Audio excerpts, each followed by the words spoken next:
There's a ceasefire in Zabadani after 10 months of trauma for local people. The army has a few outposts, but they're not shooting now. The regime was forced into a truce because their men could not dislodge the rebels. Zabadani is a half-hour drive from the center of Damascus. Since Wednesday, most of it has been in the hands of the rebels. I saw pockets of damage from the fighting with a local activist who said he'd be in more danger if his face was shown.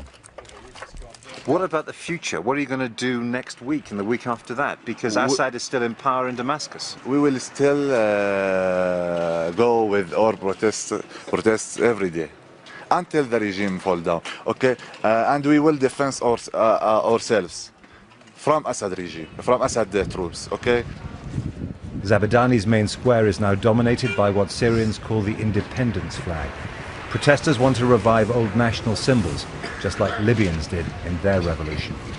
The fact that these people are effectively in control of their town, that they're able to walk here in the main square unmolested by President Assad's security forces is a sign that his regime is feeling the strain of the uprising.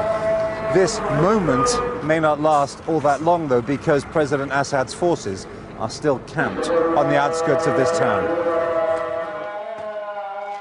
These are the local heroes, fighters from the Free Syrian Army, defectors from the regular forces and men who've taken up arms. They're celebrating a victory, but some here worry that the president's men have only pulled back because of pressure from the Arab League. The fighters say they'll be ready. He has heavy weapons, you have Kalashnikovs. How can you win this? God willing, we will win.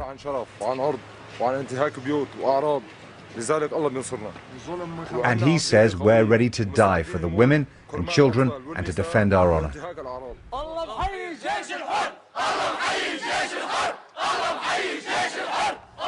The chant was, God salute the Free Army.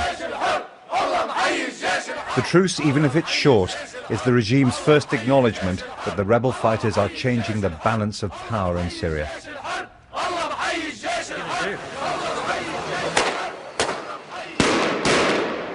The fireworks were to tell people it was time for the evening protest.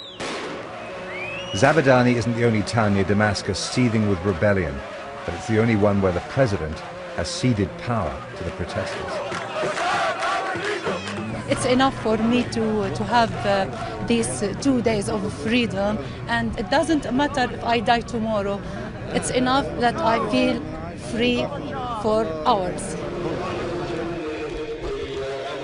The regime's forces are overstretched enough to take a step back here, but they're still powerful. This could be a pause, not a new beginning for this town.